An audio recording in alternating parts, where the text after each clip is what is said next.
l'amour de soi et du bonheur. L'auteur souligne que nous aspirons tous au bonheur et voulons connaître le bonheur tout en nous libérant de la souffrance. Pour atteindre un bonheur durable, il est crucial de découvrir les véritables causes du bonheur. La capacité à s'aimer est fondamentale pour être heureux. Si l'on ne s'aime pas, il est difficile pour les autres de nous aimer pleinement. La relation avec soi-même est ainsi essentielle pour établir des relations harmonieuses avec les autres. La pratique de la détente est présentée comme un moyen d'apprendre à s'aimer. Les personnes détendues et heureuses sont plus enclines à aimer naturellement les autres. L'amour est présenté comme étant en nous, et il est crucial de reconnaître cette source d'amour intérieur. L'idée est de devenir autonome émotionnellement et de se suffire à soi-même en découvrant l'amour qui émane naturellement de l'intérieur. L'auteur mentionne également l'importance de respecter et de donner de la valeur à la vie que l'on incarne. Être bon envers soi-même n'est pas égoïste, mais plutôt un moyen de permettre à la vie de se déployer et de s'épanouir. Le texte évoque la nécessité de développer une conscience de soi et une capacité d'attention pour pouvoir mieux se comprendre et se prendre en charge. L'auteur parle de la pratique de la méditation et de la pleine conscience comme des moyens d'entrer en amitié avec soi-même et de s'occuper de ses besoins fondamentaux. L'objectif est de devenir plus ouvert aux autres et de développer une attitude altruiste. Le programme proposé comporte 31 clés réparties en 3 niveaux pour apprendre à se détendre et à être plus créatif. La pratique de l'attention permet de ne plus être emporté par ses émotions et de prendre du recul par rapport à ses pensées. En étant attentif à soi-même, on peut devenir plus ouvert et plus heureux, ce qui influence positivement les relations avec les autres. L'auteur mentionne également son implication dans une association humanitaire appelée Planète Altruiste, soulignant que les cours et stages proposés soutiennent les activités de cette association. En résumé, le texte parle de l'importance de développer la conscience de soi et de pratiquer la pleine conscience pour se comprendre, prendre soin de soi et être plus ouvert aux autres. La démarche vise à créer un cercle vertueux où le bien-être individuel influence positivement les interactions avec autrui. La synthèse aborde le thème de la prise de conscience de nos croyances, de nos émotions, et de l'importance de prendre de la hauteur pour mieux se comprendre et se libérer des schémas limitants. Elle met l'accent sur la pratique de la méditation et de la pleine conscience comme outil pour développer cette prise de recul et accéder à une meilleure stabilité émotionnelle.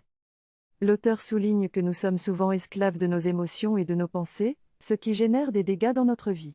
Prendre de la hauteur permettrait de ne plus se laisser submerger par nos émotions destructrices. Pour y parvenir, il propose de s'entraîner régulièrement en utilisant divers supports, tels que le corps, les sensations et les processus mentaux.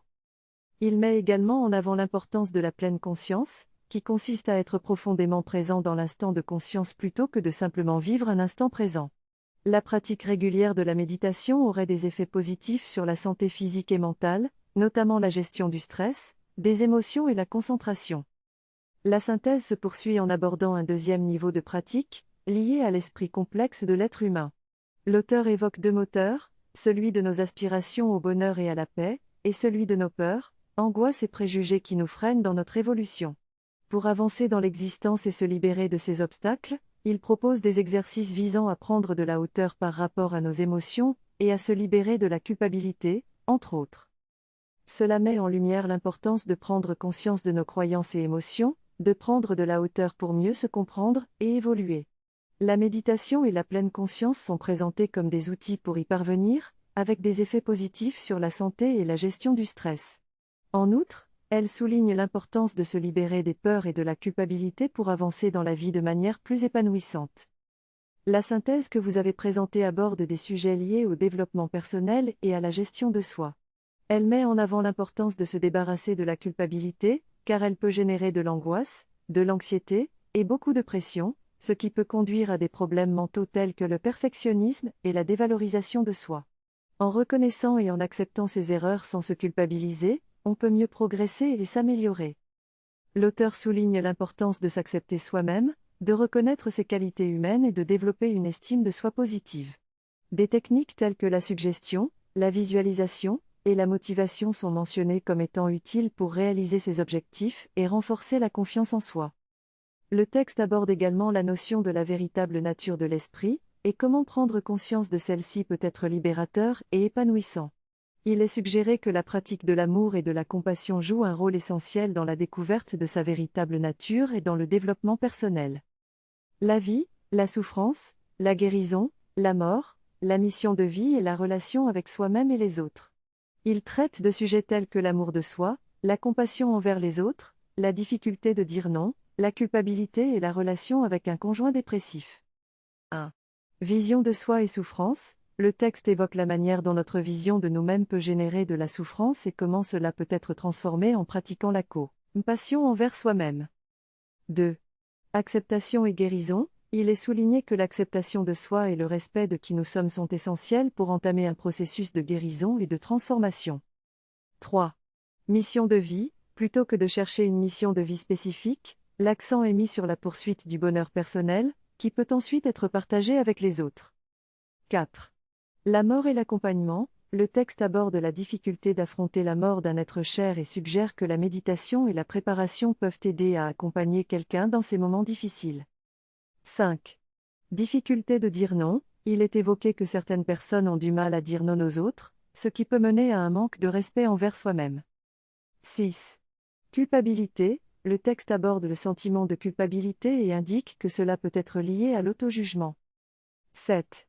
Relation avec un conjoint dépressif. Il est mentionné qu'accompagner un conjoint dépressif peut être difficile, mais il est important de prendre soin de soi et de décider ce qui est le mieux pour soi. 8. Pratique et amour de soi. La pratique régulière d'une démarche personnelle peut aider à développer l'amour de soi et à s'épanouir dans la vie. En conclusion, le texte encourage à pratiquer l'amour de soi, à se respecter, et à être présent pour les autres tout en prenant soin de soi-même. Il met en avant l'importance de la compassion envers soi-même et les autres, ainsi que l'acceptation de qui nous sommes. Le texte souligne également la valeur de la pratique personnelle pour surmonter les difficultés de la vie et trouver le bonheur intérieur. Il semble que le texte que vous avez fourni est une transcription d'une conversation ou d'une conférence qui aborde des sujets tels que la confiance en soi, la méditation, les émotions, et la manière de faire face aux difficultés de la vie. Voici une synthèse basée sur les points clés du texte. La synthèse aborde des thèmes tels que 1. Aider quelqu'un en difficulté. L'approche recommandée est d'aider avec bienveillance et de ne pas être méchant. Encourager la personne à prendre en main sa situation et à envisager différentes solutions. 2. La médecine traditionnelle chinoise. Pour aider les dépressifs, la médecine traditionnelle chinoise est suggérée comme une option bénéfique pour retrouver l'énergie et guérir. 3. La rupture et le pardon. Suite à une rupture, il est essentiel de ne pas dépendre de l'autre pour le bonheur. Travailler sur l'amour de soi est important pour rester en paix et développer des relations saines. 4. La méditation. La pratique de la méditation est recommandée pour développer la confiance en soi, apprendre à ressentir ses émotions et les partager plus facilement. 5. Être authentique. Il est essentiel d'être soi-même et d'accepter ses émotions sans se battre contre elles pour trouver la paix intérieure. 6. Profiter du moment présent. La vie est fragile, il est donc important de vivre pleinement dans le présent, et de semer des actions positives pour le futur. Globalement, la synthèse encourage la bienveillance envers soi-même et les autres, l'ouverture aux émotions, la pratique de la méditation pour développer la confiance en soi, et la prise en charge de sa propre vie avec positivité.